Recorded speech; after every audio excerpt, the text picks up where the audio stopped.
Hello good morning दोस्तों। Welcome back to new good way. आज दोस्तों 22 मार्च 2022 और 22 मार्च 2022 के जो भी डेली करंट अफेयर के क्वेश्चन बनते हैं इन्हें हम आज डिटेल से डिस्कस करेंगे।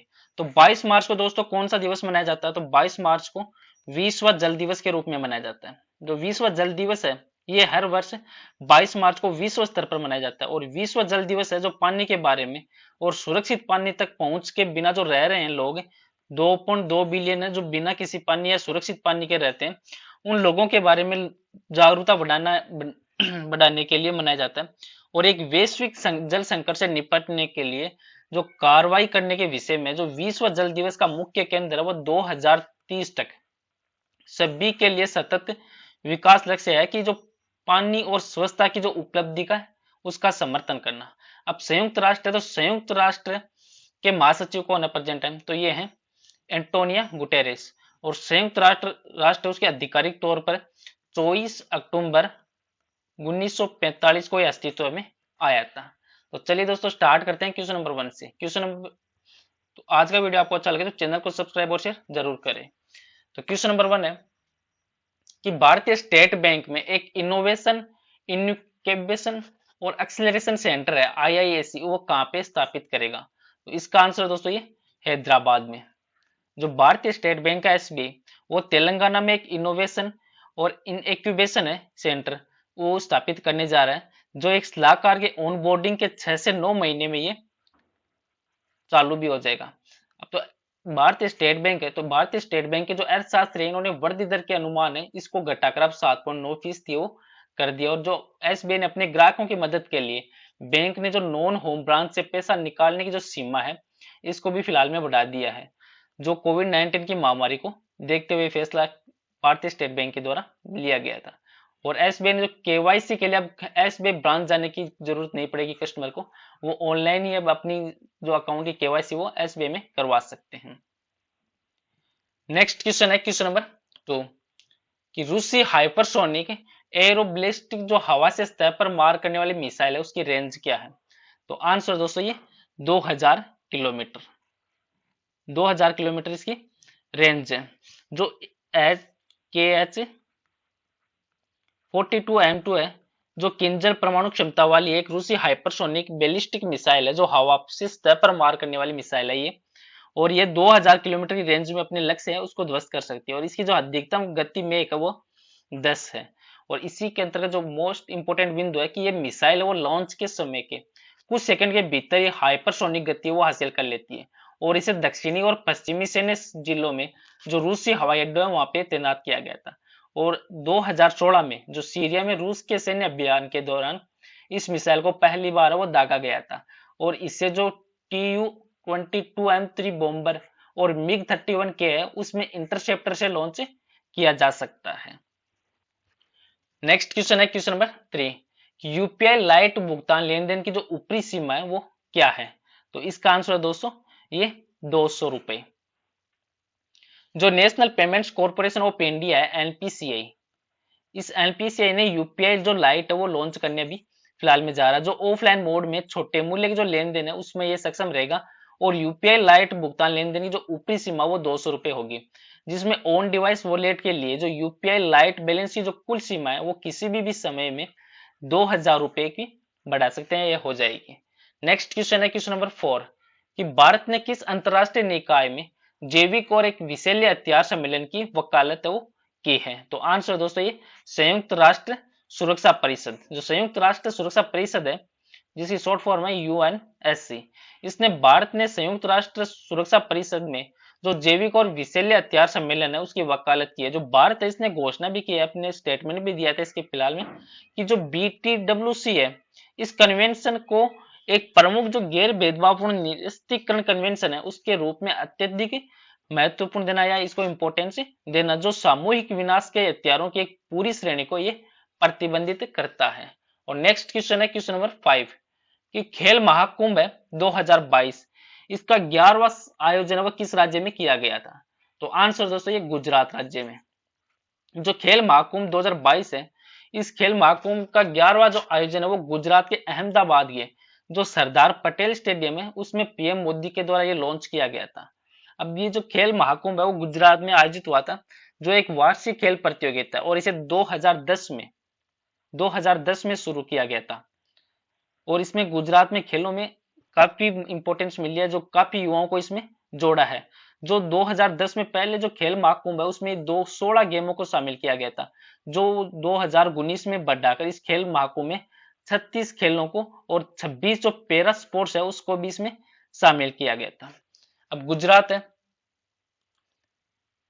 तो गुजरात है वो पश्चिम भारत में स्थित एक राज्य है जिसे आप मैप में देख सकते हैं। और इसकी जो उत्तरी पश्चिमी सीमा है, जो अंतरराष्ट्रीय सीमा है, जो कौन से देश से लगी हुई है, तो ये पाकिस्तान से लगी हुई है। और राजस्थान और जो मध्य प्रदेश है इसके उत्तर और पूर्व में स्थित है। तो गुजरात के प्रेजेंट है मुख्यमंत्री कौन है, तो ये है भूपेंद्र भाई पटेल। और राज्यपाल है आचार्य देवव्रत। और गुजरात की स्थापना कब हुई, तो गुजरात की स्थापना हुई थी दोस्तों 1 मई 1960 को। और यहाँ की राज्य भाषा है गुजराती। और गुजरात में टोटल कितने जिले हैं, तो गुजरात में टोटल 33 जिले हैं। और गुजरात की राजधानी क्या है, तो ये है गांधीनगर। गांधीनगर वो गुजरात की राजधानी और गुजरात का सबसे बड़ा शहर है अहमदाबाद। नेक्स्ट क्वेश्चन है क्वेश्चन नंबर 6 कि कौन सी संस्था है जो आवधिक श्रम बल सर्वेक्षण है वो जारी करती है, तो इसका आंसर दोस्तों ये राष्ट्रीय सांख्यिकी कार्यालय के द्वारा। जो राष्ट्रीय सांख्यिकी कार्यालय जिसको शॉर्ट में एनएसओ भी बोलते हैं, जो नेशनल स्टैटिस्टिकल ऑफिस है, जो सांख्यिकी और कार्यक्रम में कार्यान्वयन मंत्रालय इसके तहत ये काम करता है। और जो नवीनतम आवधिक श्रम बल सर्वेक्षण है पीएलएफएस, ये इसके द्वारा जारी किया जाता है। जो हाल में पीएलएफएस है इसके अपडेट के अनुसार जो भारत की शहरी बेरोजगारी दर है वो 2021 और अप्रैल जून के तिमाही में जो बढ़कर 12.6% हो गई है, जबकि जनवरी मार्च में देखें तो ये तिमाही के हिसाब से 9.3% थी, जो बढ़कर 12.6% हो गई है। नेक्स्ट क्वेश्चन है क्वेश्चन नंबर 7 कि जापान है वो अगले 5 वर्षों में भारत में कितना निवेश करेगा, तो इसका आंसर दोस्तों ये 3.2 लाख करोड़ रुपए, जो भारतीय मुद्रा में देखें तो 42 अरब डॉलर के अंतर्गत। जो हाल में जापान है, जो जापान के प्रेजेंट टाइम प्रधानमंत्री हैं फूमियो किशिदा, इन्होंने भारत की यात्रा पे आए थे। और इस भारत की यात्रा में इन्होंने नई दिल्ली में जो प्रधानमंत्री के साथ मुलाकात की थी, इस मुलाकात के दौरान इन्होंने जो समझौता किया था, इस समझौता के तहत जो 3.2 लाख करोड़ रुपए के, जो भारतीय मुद्रा में 42 अरब डॉलर है, वो अगले 5 वर्षों में जापान के द्वारा भारत में निवेश किया जाएगा। और इसी के अंतर्गत जो मोस्ट इंपोर्टेंट बिंदु है कि जापान को भारत है वो पेट्रोलियम उत्पाद, रसायन आदि निर्यात करता है। और भारत है वो जापान से परिवहन, मशीनरी और लोहा और इस्पात है वो इलेक्ट्रॉनिक सामान इत्यादि आयात करता है। और जापान है तो भारत को परमाणु रिएक्टर और परमाणु जो तकनीक है उसकी आपूर्ति करता है। भारत में जो जापान का प्रत्यक्ष विदेशी निवेश है वो मुख्य रूप से विद्युत उपकरण, ऑटोमोबाइल और दूर संचार है और दवा क्षेत्र में है इसका। नेक्स्ट क्वेश्चन है क्वेश्चन नंबर 8 कि भारत की पहली जो पेपरलेस राज्य विधानसभा है वो कौन सी है, तो आंसर दोस्तों ये नागालैंड विधानसभा। जो नागालैंड विधानसभा है वो पेपरलेस बनने के लिए जो NEVA है इस कार्यक्रम को लागू करने वाली भारत की पहली राज्य विधानसभा बन चुकी है। जो NEVA है वो एक प्रकार की कार्य प्रणाली है जिसे जो NIC क्लाउड है मेघराज उस पर तैनात किया गया है, जो सदन के अध्यक्ष के द्वारा जो सदन की कार्यवाही है उसको सुचारू रूप से संचालित करने में ये मदद करेगा। और सदन के जो विधायी कार्य है उसको कागज रहित तरीके से संचालित करने में भी मदद करेगा। और इसी के अंतर्गत जो मोस्ट इंपोर्टेंट बिंदु है कि NEVA के उपयोग के माध्यम से जो डेटा संग्रह के लिए अनुरोध या नोटिस भेजने की प्रक्रिया वो पूरी तरीके से इसके द्वारा समाप्त हो जाएगी। और सदन के प्रत्येक सदस्य के पास एक सुरक्षित पृष्ठ होता है जहां वे पर्सन और अन्य नोटिस है वो जमा कर सकते हैं। और ये जो एंड्रॉइड और iOS है दोनों पे ही उपलब्ध है। जो सदन के प्रत्येक जो NEVA वो एक यूजर्स के लिए अनुकूल मोबाइल संस्करण होगा, क्योंकि ये एंड्रॉइड पे भी चलेगा और iOS पे भी चलेगा।